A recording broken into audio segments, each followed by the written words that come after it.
So let's go to Jordan and speak to Tamara Alrifai, the Director of External Relations and Communications at the UN Agency for Palestinian Refugees. Tamara, thank you so much indeed for your time. As you observe from the outside, what has the Gaza Humanitarian Foundation not understood about how aid should be distributed? Scenes like this should not be happening. It seems that the foundation has not understood anything about how a principled humanitarian organization works, mostly to make a safe passage for people, to deliver aid to everybody without discriminating, and to do so in a dignified manner that does not take away from people's dignity. The UN, UNRWA, the largest humanitarian agency in Gaza, but the entirety of the UN, and at its head, the UN Secretary General, have rejected what we perceive, what we see as an attempt to impose an alternative to the UN in one of the worst humanitarian crisis spots in the world right now. While the UN, including UNRWA, which is the largest agency in Gaza, has a system in place. We have staff, we have trucks, we have aid that is waiting in Jordan and in Egypt to go in, food, medicines, tents, tarpaulins, hygiene kits for women. We have staff, but mostly we have the trust of the community. The community cannot trust a system where people are kept in cages, and when they are desperate and go to get the food to feed their families, they're shot at and they're killed. Everything is wrong about the GHF. You spoke about dignity for the people who need the assistance. This has become a very dehumanizing, another example of how Israel may be dehumanizing the people of Gaza, because to force possibly even infirm and old people to walk large distances and then have to struggle to get the assistance that they need, this is an issue of how people are treated. People in Gaza are facing starvation. The world leader on hunger data has already said that 1 in 5 Gazans face starvation. So there is famine. There has not been any aid save for that trickle that came in through the UN last week, 2 weeks ago, and now through the GHF.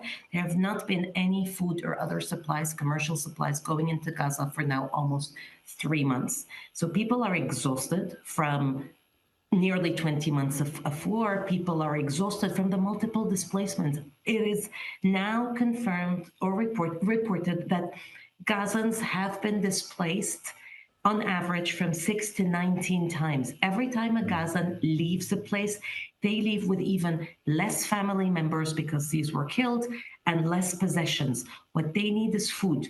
Subjecting them to that undignified queuing and walking to very limited distribution centers when the UN has nearly 400 distribution points that are well organized, well recognized. People trust the UN, people trust the Red Cross and Red Crescent, people trust the big aid NGOs, meaning there's an international aid and humanitarian and mostly humane system that exists. There is no purpose other than weaponizing aid, no purpose of seeking to replace it.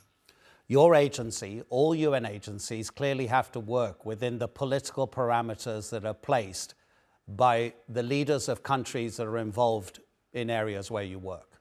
And so here, we need to think back to maybe 10 days ago or so when Benjamin Netanyahu said, yes, we will now allow, after almost 3 months, as you say, the blockade, assistance enter Gaza, but he made it very clear that it's not to help the people of Gaza, but to appease Israel's foreign allies in the United States, across Europe. So therefore, it seems, Tamara, that Israel won't listen to anybody. It's not listening to your UN Secretary General, Antonio Guterres. It's not listening to the Americans. Even Donald Trump is saying, send more aid in.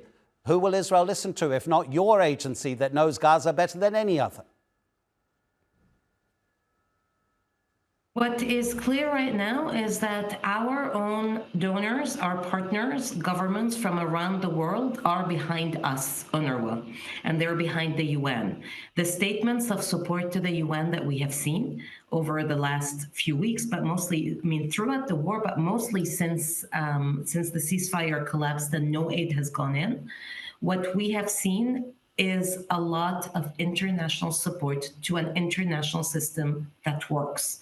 And so for this, we are counting on pressure to continue to allow aid in, open the border crossings, allow aid at scale to go in, and mostly let the experts, us at the UN, UNRWA, the international aid system, to do its work. There has been an almost unanimous position in support of the UN and in total suspicion of the GHF, and that pressure must continue.